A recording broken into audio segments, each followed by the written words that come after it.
आज तक स्टोरीज के मुअज़्ज़ज़ नाज़रीन अस्सलाम वालेकुम। मुअज़्ज़ज़ नाज़रीन इकराम, इससे पहले आप इस कहानी की 86 एक साथ सुन चुके हैं। अब किस्त 87 मुलाहिज़ा फरमाएं। एयरपोर्ट का दूसरा फायदा यह है कि वहां भांत भांत के लोग आते रहते हैं। कोई भी टैक्सी ड्राइवर हमें बेचूश तरह कबूल कर लेगा।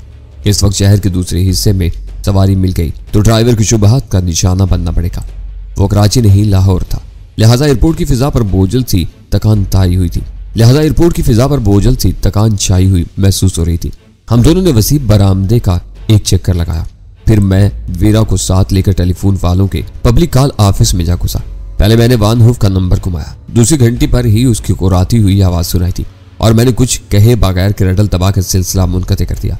वह एसटीडी टेलीफोन था जिस पर कॉल बुक कराए बगैर महज कोड के जरिए अंदरूनी पाकिस्तान किसी भी नंबर पर बात की जा सकती थी और उस इंस्ट्रूमेंट के निचले हिस्से में 1 मीटर लगा हुआ था जो दूसरी तरफ से राब्ता कायम होते ही नंबरों के जरिए लोकल कॉल यूनिट में गुफ्तगू की मुद्दत जाहिर करना शुरू कर देता था और क्लर्क मीटर की इब्तदाई और आखिरी रीडिंग के फर्क को 70 पैसे से ज़र्ब देकर फौरन कॉल की रकम वसूल कर लेता था। बहुत सहल, सादा और काबिल अमल तरीका था, लेकिन मैं ये समझने से कासिर था कि जब महकमा अपने दफातर में ऐसे सेट इस्तेमाल कर रहा था तो सारिफीन को उनके अपने खर्च पर ऐसे सेट फराम करना क्यों दुश्वार था। मीटर बल के पूरे सेट को महकमा सारिफ की जिम्मेदारी पर सेल कर सकता था। इस तरह हर सारिफ को घर बैठे लम्हा लम्हा अपने अखराजात का अंदाजा हो सकता था और महकमे के भेजे हुए बिल से नुमाया फर्क की सूरत में एक्सचेंज की रीडिंग के खिलाफ अपना मीटर सबूत के तौर पर पेश कर सकता था। इस निजाम को अपना लेने से जायद बिलिंग की लाखों शिकायत का जायज आजादा हो सकता था और महकमे के बतेरे शोबों पर काम का दबाव कम हो सकता था। मैंने अफसर था ना हाकिम, लिहाजा बस सोच ही सकता था। लिहाजा सोचते सोचते वीरा के साथ दूसरी मंजिल पर वाक़ अनारकली रेस्टोरेंट की तरफ हो लिया जो वीरान पड़ा हुआ था और 2 बावर्दी बैरे दरबान समेत काउंटर पर मुतय्यन लड़की के साथ खुश गपियों में मसरूफ ऊंची आवाज में कह लगा रहे थे। हम दरवाजा खोलकर अंदर दाखिल हुए जो सबकी हंसी और आवाजों को यक बयक ब्रेक लगे। दोनों बैरे बोखलाहट में फुर्ती के साथ हमारी तरफ लपके। फिर अज खुद पसपा हो गया और मैं वीरा के हमरा रन वे की समत में बनी हुई शीशे की शिफाफ दीवार के करीब एक मेज पर जा बैठा। अब यहाँ वक्त खराब करोगे? वीरा ने मुझे इत्मीनान से सिगरेट सुलगाते हुए देखकर चिड़चिड़े लहजे में कहा। बीवी के से तेवर ना दिखाओ, मैं भी कमारा हूँ, मैंने बेपरवाही के साथ कहा। मालूम होता है कि पूरी रात काली करने का इरादा है तुम्हारा। वह जलकर शीशे की दीवार से बाहर रनवे की रोशनियां देखने लगी। कुछ पता नहीं कि मामला कितना तूल पकड़ जाए। इस वक्त यह ठिकाना शहर में सबसे गनीमत है। थोड़ी सी पेट पूजा के बाद तो काम ही काम करना है। वानूफ तो चाहे पिलाने का भी रवादार ना होगा। बहरा पानी के 2 गिलास लाया और काफी के साथ सैंडविचेस का ऑर्डर लेकर चला गया। वह मुझे अमूमन और वीरा को खुसूसन ऐसी मोहब्बत में नजरों से देख रहा था जैसे हमें रेस्टोरेंट के वीराने में बाहर की आमद का नकीब समय रहा हो।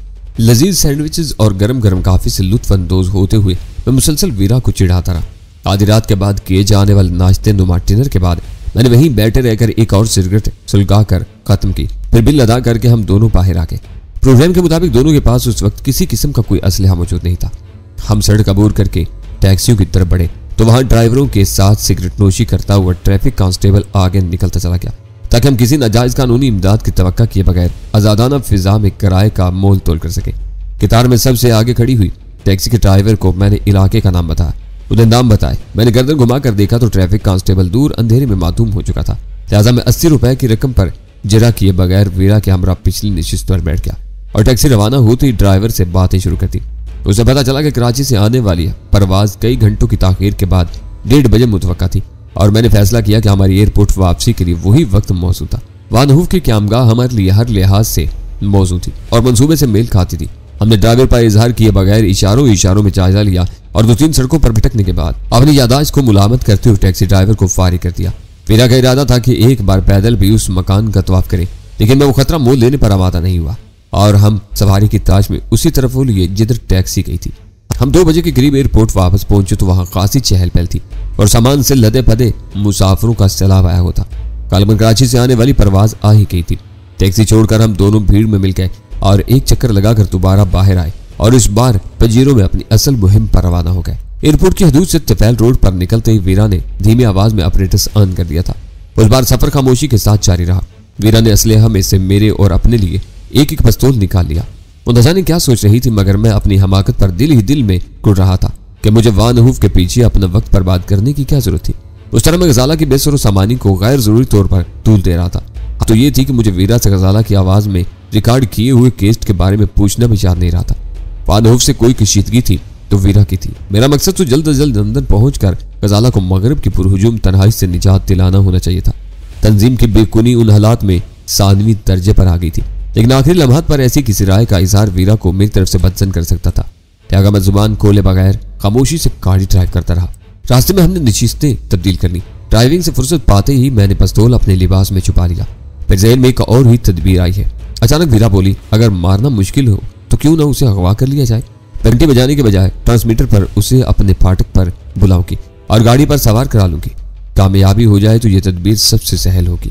मैंने सपाट लहजे में कहा, क्योंकि मुझे वानहूफ से इतनी सादतमंदी की उम्मीद नहीं थी। फिर तो मेरा उतरना भी गैर जरूरी है।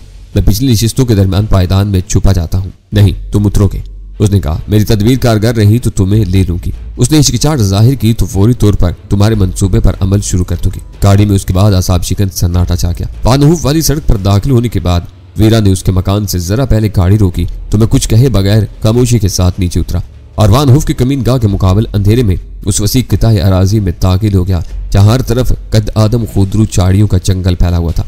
उस असना में वीरा पजीरो मतलूबा मकान के फाटक से जरा पहले रोक चुकी थी। गेट लैम्प की रोशनी में मैं देख सकता था कि वो बाएं हाथ में अपने धाने के करीब माउथ पीस लिए कुछ बोल रही थी। लम्हा लम्हा करके वक्त गुजरता रहा। उसी तरह कई मिनट गुजर गए, लेकिन ऑपरेटर्स पर वीरा की गुफ्तगू जारी रही। मुझे उलझन होने लगी कि न जाने कौन सी कहानी छिड़ गई थी कि खत्म होने का नाम ही नहीं ले रही थी। और अगर वीरा को दूसरी तरफ से जवाब नहीं मिल रहा था तो यूं वक्त बर्बाद करने के बजाय सीधा साहिल तक वो नीचे उतरकर इतलाई घंटी का बटन दबा देती। आखिरकार खुदा खुदा करके वो सिलसिला खत्म हुआ। वीरा का हाथ खाली नजर आने लगा और अब वानहूफ का इंतजार शुरू हो गया। उसने फाटक तक आने में गैर मामूली वक्त लिया था और बहुत एहतियात के साथ दरवाजा खोला था।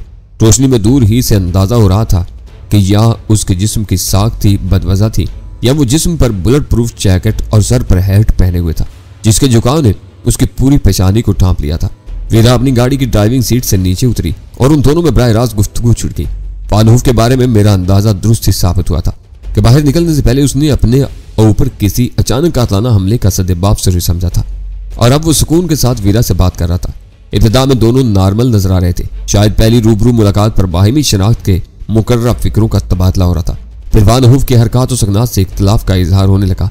मैंने अंदाजा लगाया कि वो वीरा की किसी बात को मानने पर आमादा नहीं था और शायद उसके दाहिने हाथ में छोटे बोर का कोई हथियार भी मौजूद था। वीरा अपने सन्नु साल के मुकाबले में कहीं ज्यादा तजुर्बाकार थी, लेकिन वानहूफ भी एक गुर्गे बारां तीरा था। वो समझ गया होगा कि वीरा के साथ जाने में उसे किसी किस्म के खतरात लाहक हो सकते थे। उनमें वो मनाजिर कई मिनट जारी रहा और मैं बेआवाज पिस्तौल अपने हाथ में थामे वीरा का दाहिना हाथ बुलंद होने का इंतजार करता रहा। फिर गालबन सब कुछ मेरे मंसूबे के मुताबिक तय हो गया। वीरा ने अचानक दाहिना हाथ फिजा में बुलंद किया और मैंने उन दोनों को बचाते हुए पिस्तौल की नाल आईनी फाटक के सिरे पर बने हुए कंक्रीट के सतून की तरफ उठाकर ट्रैकर दबा दिया। हल्के से खटके के साथ एक आछी लकीर फिजा में तैरती हुई बड़ी और गोली सतून में पवस्त होगी।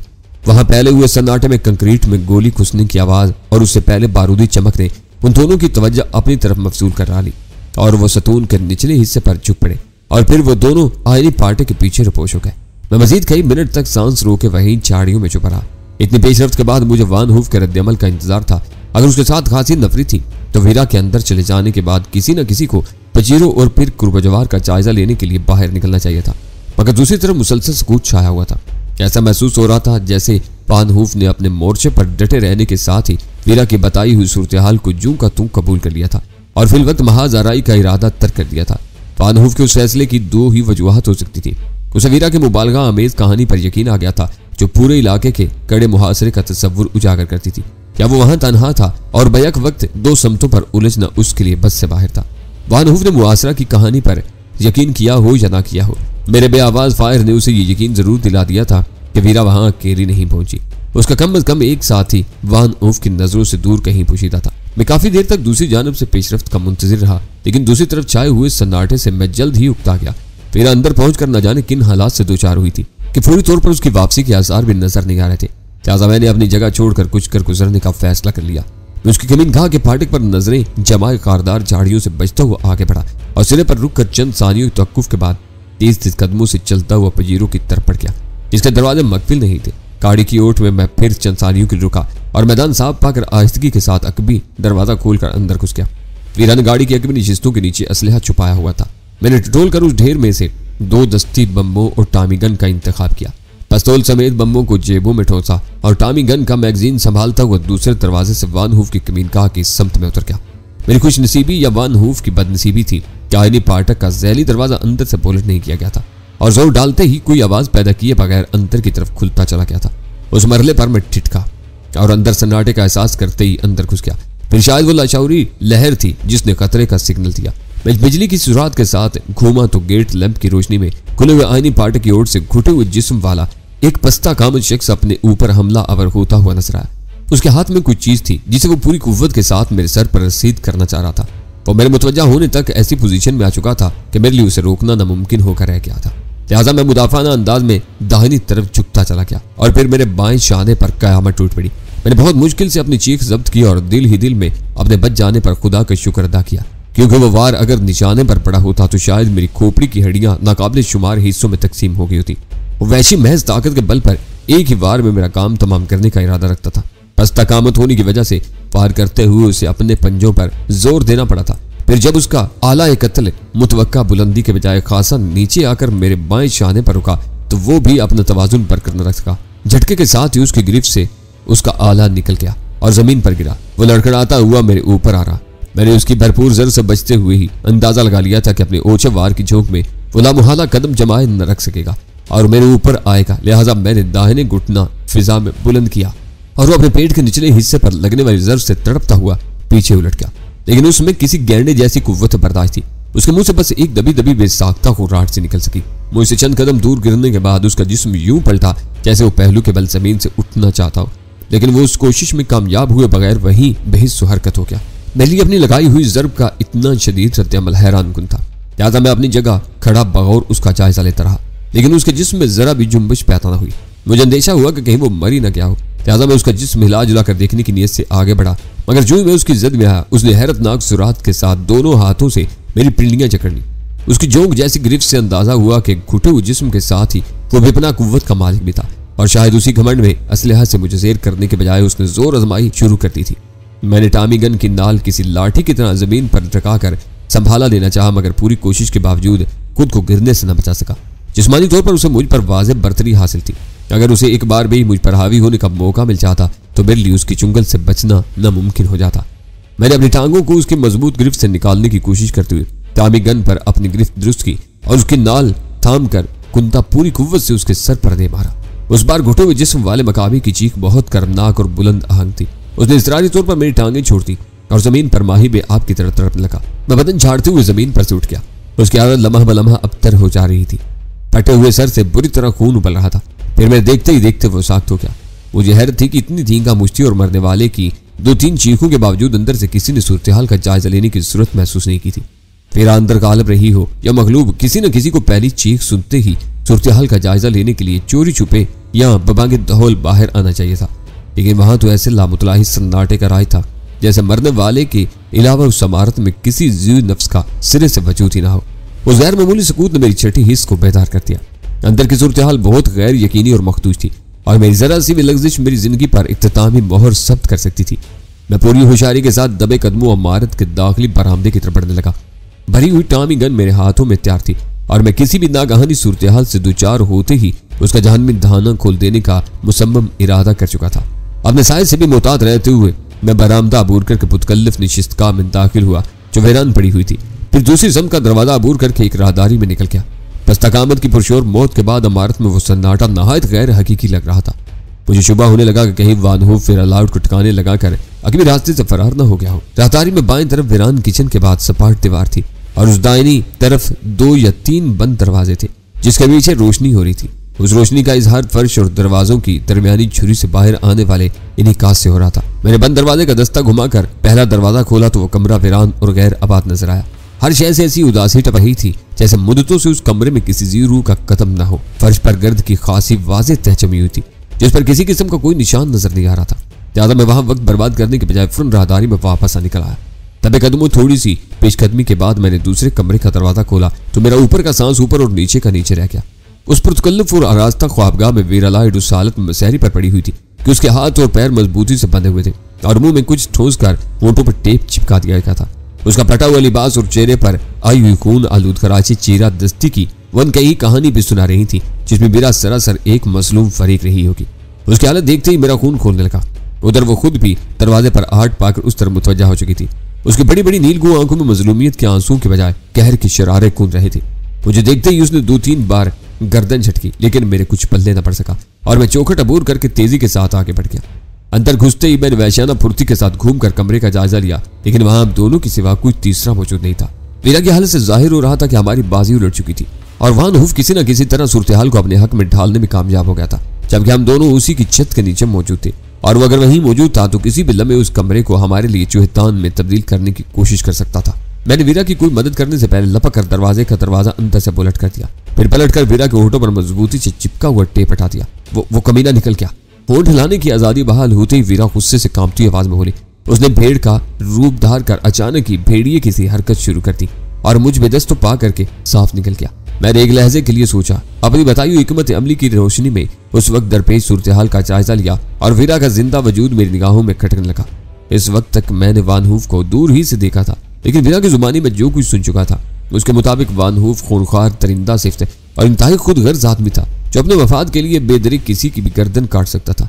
उसने चंद घंटे बेशतरी लाइट्स काटेज की होलनाक तबाही की आड़ लेकर वीरा को एक साजिश के जरिए अपने रास्ते से हटाना चाहता ताकि तंजीम में उसकी अपनी तेज तरक्की का रास्ता साफ हो जाए, लेकिन उसके माजी के पीछे नजर वीरा बर वक्त खतरे को भांप गई। उस तरह न सिर्फ वो अपनी गर्दन बचा गई बल्कि दूसरी तरफ वान हुफ के घनौने अजाइम का सबूत भी हासिल कर लिया। उस एतबार से वान हुफ से मुलाकात होने तक वीरा उस पर हर एतबार से बालादस्ती हासिल रखती थी और वो वान हुफ को यह बता चुकी थी कि उसकी बदनीति की शिकायत ऊपर तक ले जाएगी। दूसरी तरफ मेरे फायर और वीरा की कहानी से उस पर भी ये वाजे कर दिया था कि वीरा अकेली ही उस कमीन गाह में नहीं चढ़ दौड़ी थी, बल्कि उसके पीछे उसके हामी भी मौजूद थे। उस पस मंजर में अव्वल तो वान हुफ को वीरा को हाथ पे नहीं लगाना चाहिए था और अगर उसने अपनी सब गश्तियां जलाकर निकल भागने का फैसला कर ही लिया था तो वीरा को बेदस्तुपा करके डालना गैर फितरी नजर आ रहा था। अपनी हिकमत अमली के तहत उसे वीरा पर गालिब आते ही उसे ठिकाने लगा देना चाहिए था। उसका मतलब था कि वो अभी फरार नहीं हुआ था बल्कि उसी कमीन गाह के किसी गोशे में एयरपोश था। उसे मकान से बाहर फैले हुए वीरा के मफरूजा साथियों का खौफ था, इसलिए उसने वीरा को बांध कर डाल दिया था। उसे उम्मीद रही होगी कि वीरा की वापसी में ताखीर हुए पर बाहर से कोई न कोई सूरत-ए-हाल का जायजा लेने अंदर आएगा और उसकी वीरा से होने वाली गुफ्तगू की रोशनी में वो अपना आइंदा लाहे अमल मुरत्तब कर सकेगा। आपने उसी इमारत में गैर मौजूदगी का यकीन दिलाने के लिए उसने इस कदर बेहिस्सी और संगदिली का मुजाहरा किया था कि अपने पस्ता कामत मकामी मुलाजिम या मददगार की चीखों पर भी उसकी जान बचाने के लिए मुदाखलत नहीं की थी, बल्कि मुमकिन था कि वो किसी तारीख कोशे में छुपा मेरे हाथों उसकी मौत का पूरा मंजर अपनी आंखों से देखता रहा।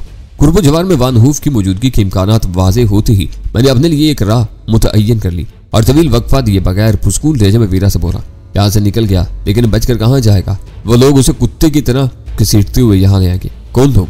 वीरा ने गुस्से और जल्लाहट में मेरी उस बेसरुपा क्यास अराई पर दांत पीसे थे कि मैंने उसे आंख से इशारा करते हुए उसकी बात काट दी।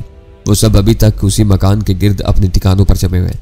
उन्हें जुल देकर उस इमारत से चिड़िया का बच्चा भी बाहर न निकल सकेगा। अब हमें यहाँ से जल्द अज जल्द बाहर निकलने की फिक्र करनी चाहिए।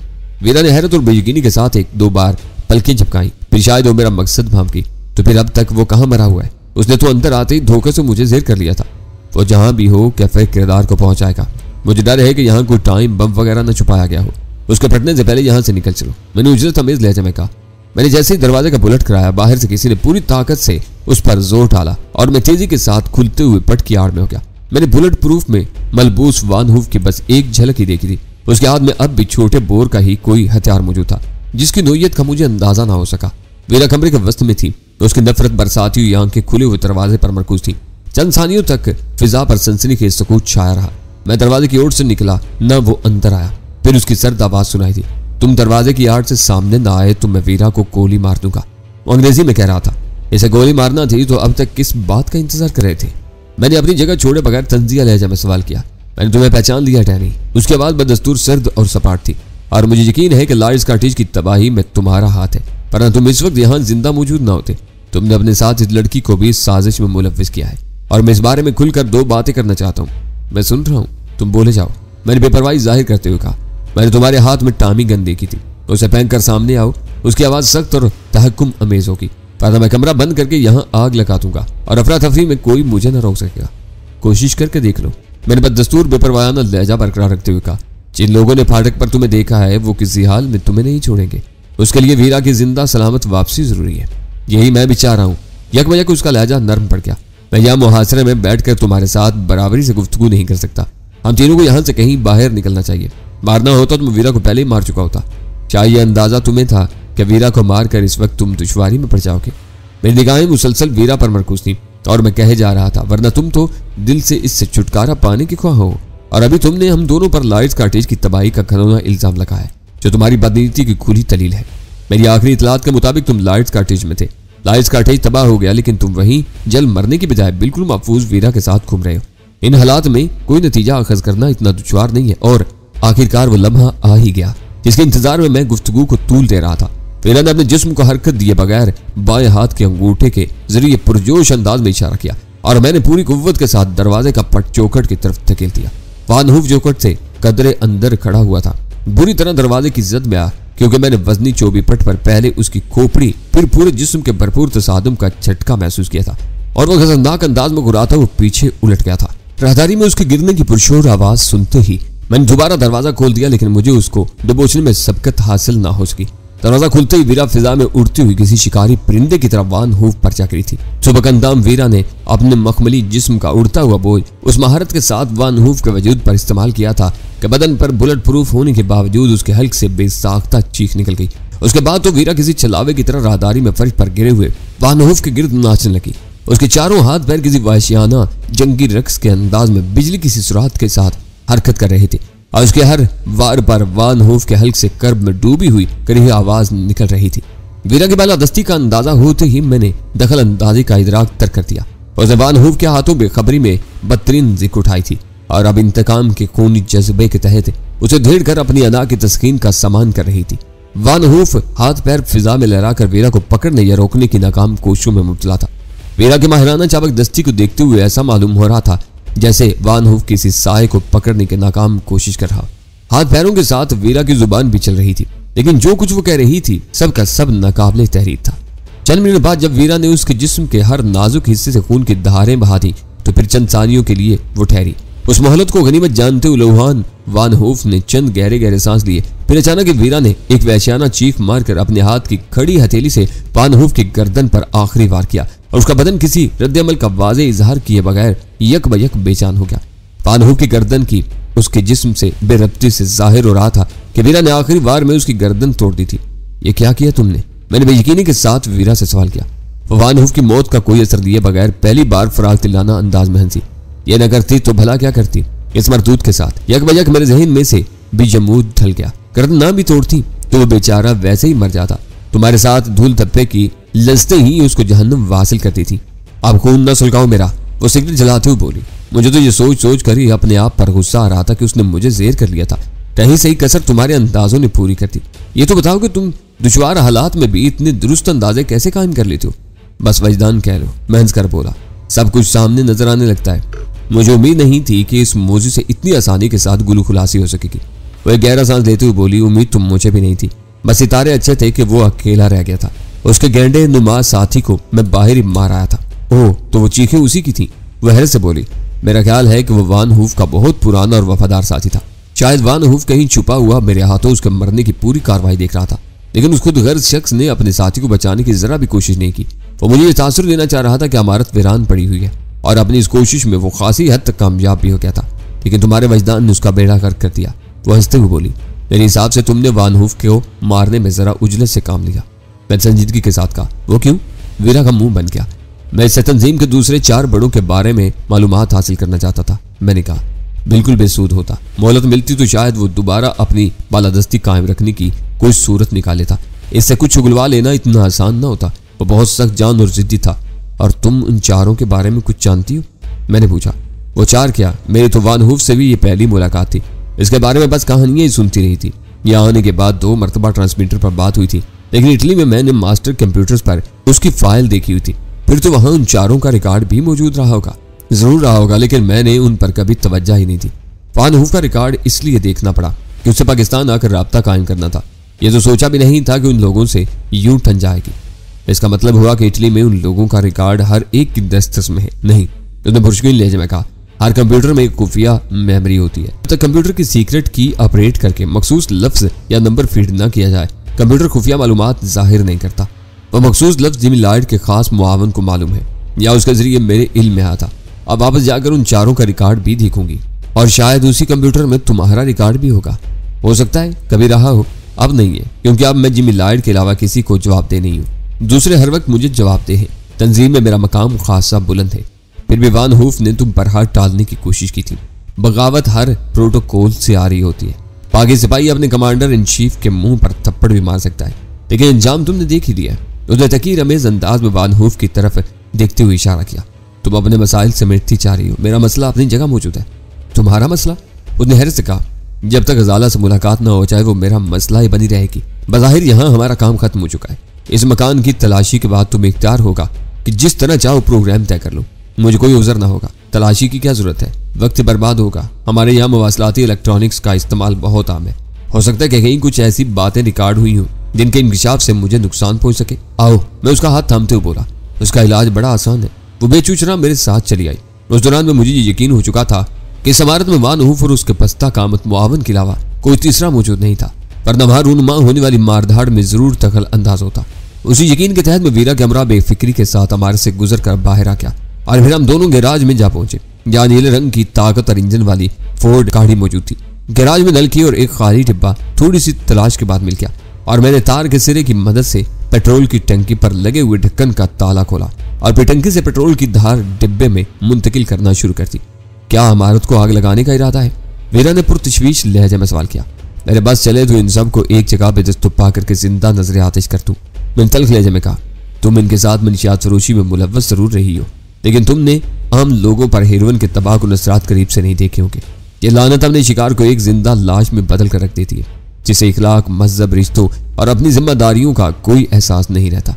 बस वक्त होने पर हर कीमत पर नशा दरकार होता है और तंजीम के खुद साख्ता बड़े इस कदर सफाक और तिरंदा सिफ्त हैं कि अपने जरा जरा से मफाद के तहफ़्फ़ुज़ के लिए हर लम्हे इंसानी लहू की भयानक होली खेलने पर तुल रहते हैं। उनके लिए इंसानों को गाजर मूली की तरह काटना बाएं हाथ का खेल है। इस वक्त तुम अचानक ही कुछ जज्बाती हो गए। वो ठीक ही कह रही थी। मुद्दों के बाद अचानक मुझे अपना अजीज दोस्त तारिक याद आ गया था, जिसने तंजीम के लिए हमेशा दिलो जान से काम करते हुए अपने लहू से उसकी बुनियादों की आबियारी की थी। इब्तदाई अयाम में चेस के आदियों में हेरोइन को मुतारिफ करवाने का खनौना काम उसे यूं कबूल करना पड़ा था कि उस मरले पर तंजीम के किसी मंसूबे से इनहराफ की सजा मौत होती। और तारिक को अपनी जान बहुत अजीज थी, लेकिन फिर वो कुछ सरकारी एहलकारों की निगाहों में आ गया। उसकी वजह से तंजीम के राज अफशा होने का एक इम्कान पैदा हो गया। उसका बेहतर इलाज ये होता कि तारिक को मुल्क में या मुल्क से बाहर कहीं रिपोर्ट कर दिया जाता, लेकिन उस बेजर रास्ते की बजाय उसे बेरहमी के साथ मार डाला गया। उस बेचारे ने अपनी जान की हिफाजत के लिए अपने ज़मीर के खिलाफ एक समझौता किया था। वो जान बेमलाल अंदाज में मौत की वादियों में धकेल दी गई थी। फिर उन खून रेजों ने मेरे खिलाफ क्या कुछ नहीं किया था। मुझे नेस्तो नाबूद करने की हर मुमकिन कोशिश की, लेकिन मेरा मुकद्दर यावर था कि मैं हर बार बचता रहा। फिर लाइट्स काटेज के इतराफ में उस कले के मुंह सल्ला मुहाफसों ने खालिस जंगी अंदाज में मुझे भून डालना चाहा। बड़ी माँ को कूड़ा जलाने वाली बरकी भट्टी में डालकर शायद जिंदा जला दिया। मेरे भाइयों को मेरी निगाहों के सामने गोली मार दी। उन सब तसव्वुरात की रोह में बहकर उनके खिलाफ मेरा जज्बाती होना गैर फित्री नहीं था। फर्शी कालीनों और चौबी फर्नीचर से भारी पर्दों तक वहां आतिश जनी को कामयाब बनाने के लिए बहुत कुछ मौजूद था। मैंने हर कमरे के वस्त से पेट्रोल की लकीर राहदारी तक बनाना शुरू कर दी। फिर मैं उस कमरे में दाखिल हुआ जहां जर्रा पोश वान हूफ की लाश कसम पुरसी के आलम में पड़ी हुई थी। मसारी पर पेट्रोल डालते हुए अचानक मेरी निगाह फर्शी कालीन पर वान हूफ की लाश से जरा दूर पड़े हुए उस नन्हे से पिस्तौल नुमा हथियार पर पड़ी, जो मैं वान हूफ के हाथ में देख चुका था। उसी में वीरा ने भी मुख्तसर से नाल वाला वो अजीब सा पिस्तौल देखा और फिर बेतबाना अंदाज में उठा लिया। मैं मसारी के बाद कालीन पर पेट्रोल की लकीर बनाता हुआ वान हूफ की मकरूद लाश तक पहुंचा तो अचानक ही वीरा की तहय्युर आमेज आवाज ने मुझे चौंका दिया और मैं अपना काम भूलकर चंद सादियों के लिए उसकी तरफ मुतवज्जा हो गया। बहुत जबरदस्त हथियार हाथ लगा है। वो स्याह पिस्तौल को हाथ में लिए कह रही थी। बारूदी असलहे में ये हाल ही की इजाद है। मैंने भी बस नाम ही सुना था, देखा पहली बार है। क्या हत्यारा शिकन पिस्तौल है? मैंने वान हूफ की लाश को पेट्रोल में तर करते हुए बुरा समूह बनाकर सवाल किया। ये रिमेंगटन का एक्सप्लोडर है। इसकी गोली जिस्म में 2 से 2.5 इंच अंदर पेवस्त होते ही फट जाती है और लाश के टुकड़े उड़ा जाती है। तुम अपना काम करो, मैं जरा इसके फालतू मैगजीन के डिब्बे तलाश कर लूं। ये एक्सप्लोडर क्या बला है? मैं तो ये नाम भी पहली बार सुन रहा हूँ। मैं दरवाजे की तरफ बढ़ते हुए कहा, 7 राउंड का मैगजीन होता है, रेंज खासी होती है। खोली फट जाने की वजह से ये सुराग लगाना नामुमकिन हो जाता है कि फायर किस असलहे से किया गया था। निशाने की भी कोई खास अहमियत नहीं होती। वो उस कमरे की अलमारियों और दराजों को खंगालते हुए कह रही थी। सर से धड़ तक कहीं भी लगे मौत यकीनी होती है, क्योंकि गोली फटते ही अजाए रईसा के भी चीथड़े उड़ा देती है।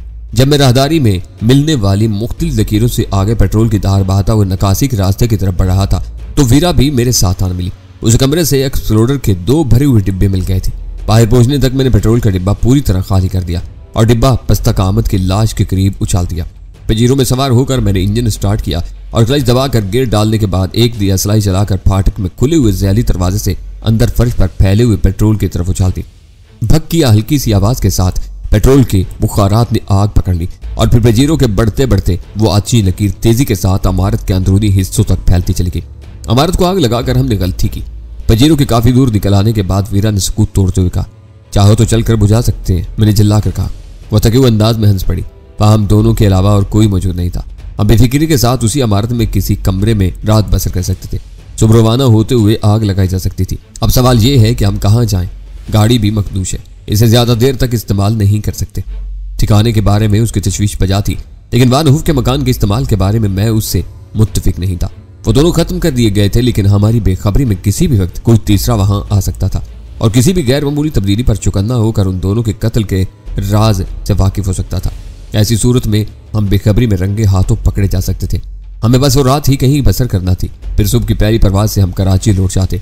यूं तो वो चंद घंटे उस गाड़ी में भी गुजारे जा सकते थे, लेकिन उसमें खतरात भी मुज़मिर थे। वानहूफ के मकान से दूर निकलकर मैं सुस्त रवैये के साथ ड्राइविंग करता रहा। फिर अचानक ही मैंने वीरा के होटल वापस लौटने का फैसला कर लिया। वीरा मेरा फैसला सुनकर हैरान रह गई थी।